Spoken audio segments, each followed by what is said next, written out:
While exploring the wilderness, a woman stumbled upon something bizarre. She had only spent an hour inside a mysterious cave, but upon exiting, she was shocked to discover that thousands of years had passed in the outside world. Earth had become a barren wasteland, and the air was filled with a strange, unpleasant odor. She pulled out her satellite phone in a desperate attempt to find a signal. Looking up, she realized that humanity had relocated to the upper atmosphere. No one on the ground would be able to respond. As a massive sandstorm approached, Kara had no choice but to retreat back into the cave. Her companions rushed to meet her, but after hearing what she described, they were in disbelief. According to them, she had only been gone for 2 seconds. Were her words just a joke? Luckily, Kara had been carrying a camera which recorded several hours of footage in just 2 seconds. Only then did the group begin to grasp the truth. Time inside the cave was passing millions of times slower than the outside world. They noticed the sunlight flickering rapidly. At first they thought it was due to passing clouds, but they soon realized each flicker represented an entire day.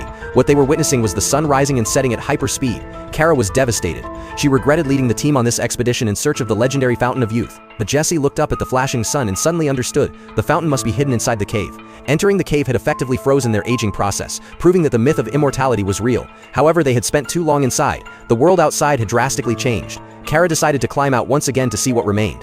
As she struggled upward, a mysterious beam of light descended from the sky. She reached out to touch it, and the beam unfolded into a ladder. Matt realized someone from the future had come to rescue them. Kara excitedly climbed the ladder, but just then a figure began descending. Kara stepped back to let him pass. It was a masked human from the future. The future man pressed a button to retract the ladder, but suddenly a primitive human who had been hiding in the cave burst out, launching a wild attack. The future man calmly pulled out a glowing chain and effortlessly restrained the attacker to the ground. He turned to look at the group, and they fled in terror. Fortunately, his movements were slow, and they managed to escape some distance. But as they looked around, they noticed several wild humans huddled in the dark corners of the cave. It seemed people had been entering this cave since the Stone Age.